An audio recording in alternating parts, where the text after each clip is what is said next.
Welcome back to our channel Rise and Shine. And yesterday we saw that Jawaharlal Nehru influenced his daughter Indira Gandhi from Naini jail. He wrote so many letters to her. Yes, and the letters influenced her so much. All the letters together, which he wrote from 1931 to 1933, he was in jail for the 3 years. He wrote all the letters. The letters were published in a form of a book called Glimpses of World History. It is one of the finest histories of the world in one book. And Jawaharlal also wrote his autobiography in prison. He was a great writer. He was considered one of the finest writers in English. An autobiography was written between June 1934 to February 1935, and it was published in 1936 in England. It became famous immediately. It was sold and read widely. Its frankness and charm impressed the world. At times, it reads like poetry. Jawaharlal wrote the book at a difficult period in his life, when his mind was troubled and he had many doubts. He criticized Gandhi and others freely, but he wrote honestly and with modesty, and he put himself many questions. It was both an account of himself and a history of the times. It is one of the best autobiographies.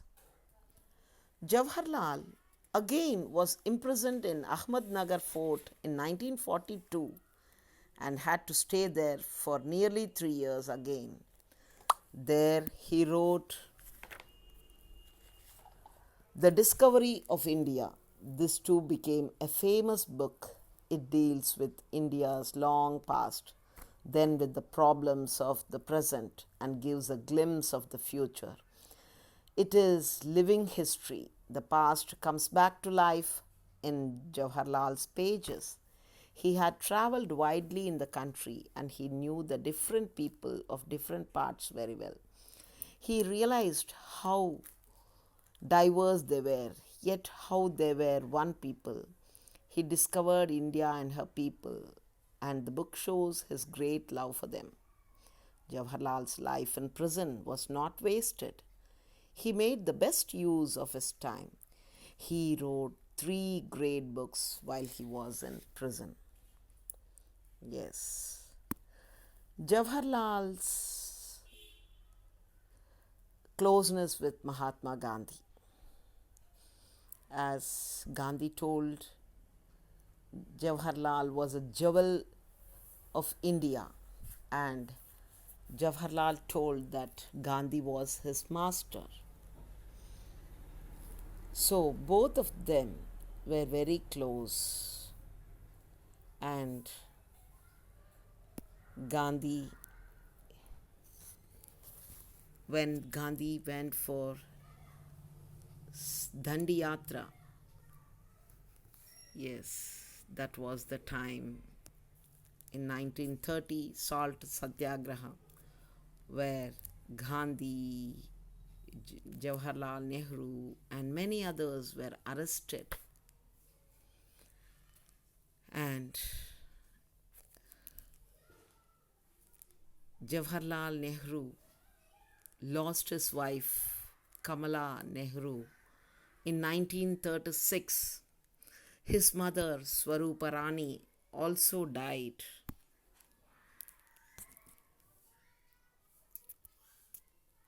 And the second roundtable conference was a failure, and Gandhi was disappointed. After that, the Second World War broke out in 1939. No one wanted to fight for the British. Indians were forced to do so as the British were ruling over them. And the Quit India movement started in 1942, where the Indians wanted the Britishers to go away from India. So the Quit India movement was started, and so they decided to send away the people. On August 8, 1942, the Congress met in Bombay and passed the Quit India resolution. Gandhi and Jawaharlal made strong speeches. Gandhi wanted freedom so that the Indian people could unite and solve their problems. Jawaharlal wanted freedom so that the Indian people could fight in defense of world freedom. Yes, so finally, Gandhi in 1943 he began a fast. The government carried on propaganda saying that he had been responsible for the disturbances in the country. He repudiated this propaganda. His health was not good and he nearly died, but he lived through it. In prison, Kasturiba and his beloved disciples Mahadev Desai died. The deaths meant a great loss to Gandhi, but Gandhi was released in May 1944. He held talks with Jinnah, seeking an agreement between the Congress and the Muslim League, but the talks failed. In 1945, the war ended when America dropped the atom bombs on Hiroshima and Nagasaki. Jawaharlal also spoke with Jinnah, but Jinnah was very firm. Gandhi and Nehru did not want India to be divided into two nations. They want the Muslims and the Hindus to live together. But Jinnah was firm that they wanted a separate nation for the Muslims. And so the British sent cabinet mission to India. Jawaharlal and Mahatma Gandhi wanted a smooth and friendly partition, but the condition was not so. Finally, the commission, they spoke, the Britishers plotted, and there was great struggle, great opposition between the Muslims. The Muslims fled from India and the Hindus fled from Pakistan. There was a lot of bloodshed and suffering. Finally, there was bitterness between the two countries.